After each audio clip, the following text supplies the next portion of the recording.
Hi everyone, my name's Helen Zahos. I'm coming to you today from Ukraine.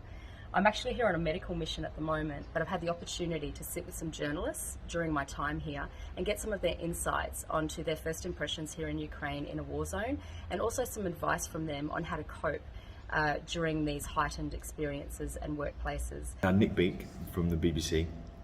We're part of a team who are reporting around Ukraine. So we've got people in the capital, Kyiv. We've got quite a big presence there. And then we've got different teams in different parts, just trying to cover as much of the story as we can, really. And how long will you be staying here in the Ukraine? Well, I've been here about 2 weeks or so, and most of us do about a month at a time, so we've got another couple of weeks left, I guess. Was this your first time to the Ukraine now, or is it like your second? Second time, actually. So I was here in February when the war started. I was in Kyiv, and we did sort of 3 or 4 days of stories, sort of thinking about would there be a war, and the sort of the opinion was split, wasn't it? Some people thought yes, it's definitely going to happen. Others thought no way. And so we were there on the morning where it did happen, and the sirens went off, and we were sort of thrown into it, just like the Ukrainian people were. What were your thoughts then? Yeah, I mean, it was. Yeah, it was strange because you knew you were at a moment which was quite big, sort of significant, and if you sort of cast your mind back to February, a lot of people thought the capital would fall within hours or maybe days, and so it was quite strange to go from naught to 100 kilometers an hour, miles per hour, whatever you call it, just like that. And yeah, it was a really odd, sort of worrying time. I think for mostly obviously the Ukrainian people who found themselves under attack after being told by President Putin repeatedly nothing would happen. But yeah, it was a very, very strange time, and I did about a week or so of that, and then left, and I'm back again to sort of pick up the story of Ukraine. During that time, did you fear for your life at all? Like, were you worried about yourself, your own safety? I mean, I think everyone who was there was concerned and worried, and would probably be fibbing if they said no. I mean, we are really lucky in the BBC that we've got these fantastic colleagues who are high-risk advisors, who are often sort of physically with us, but if not, they're at the end of a phone call or an email. And when you've got those guys around you, you feel incredibly protected. You don't feel invincible, but everything you do and every risk that is sort of possible maybe to manage or to mitigate against, they really help you with. So it means you can try and get the story you want to, try and meet the people you have to, and report the stories that otherwise may not get reported. And they've always got your back, so that is a sort of a really nice feeling. And I do feel for freelancers who you meet on the road, people who either through a real desire, a massive commendable desire to tell the story, or because maybe their employers are not so good at sort of looking after them. You really feel for those people. I have come across a few of those people, and they've put themselves in a lot of danger, and they've obviously broadcast stuff on social media, so I've seen a lot of that. When you went home the first time, how did you go back, getting back into the community, going back home, seeing family?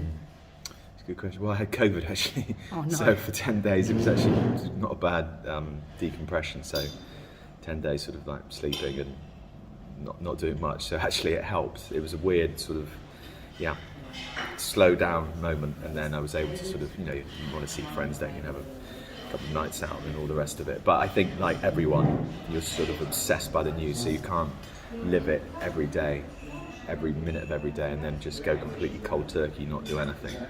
And I think like a lot of journalists, you feel you wish you were still there, especially as the conflict got worse and worse, and you saw so many people dying. I mean, everyone's different. For me, it wasn't sort of I wish I was there because I'm missing out. It was more like, I feel invested in this, and I wish I could be doing a bit more.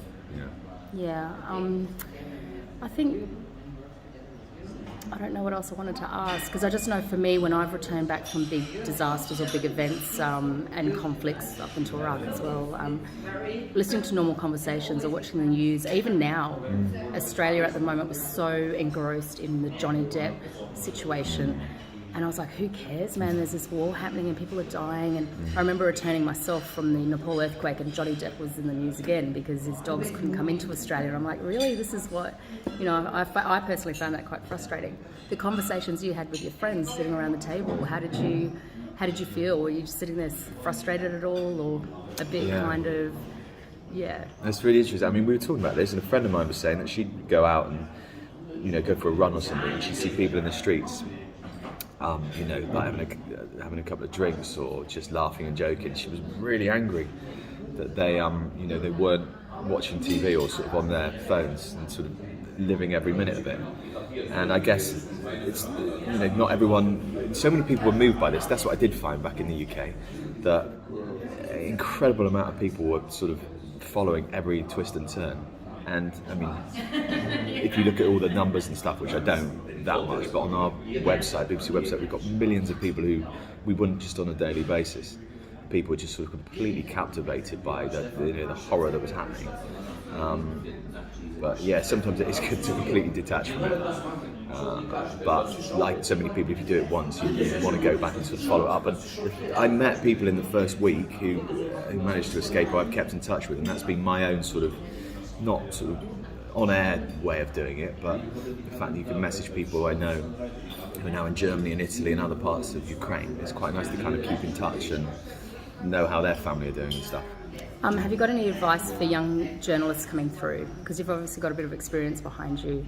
Any tips, anything? I know some people say don't hit the pubs, don't drink a lot of alcohol while you're away. Like, how do you cope while you're here? Just any advice for the young ones? Yeah, I don't know. I think that's quite good advice. I mean, people have got ways of dealing with stress, haven't they? And sort of, having a sort of a nice, how do you decompress?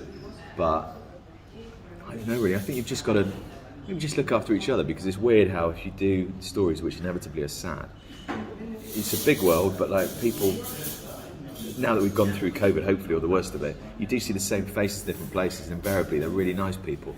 And it's nice, you remember someone who, the other day I was going for a run in Kiev and I thought, I know that guy. And it was a bloke from Danish TV who'd helped me out in Sri Lanka when there was some horrendous terrorist attacks. But he was just really nice to me. And then there was another woman I'd seen, I think in Hong Kong during the protests, and they just lent me a cable or something.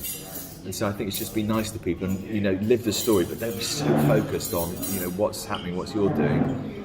And also, I guess, friends and family at home, because when you get back, they won't have sort of lived and immersed themselves in it. So if they don't sort of understand what you've seen or what you've reported on, it's not because they don't care or they don't, they're not worried about the plights of people. It's just maybe they haven't lived it like you have. So it's trying to, I'm not saying I'm good at it, but trying to step back, and it's always the bigger picture, isn't it? That sort of thing.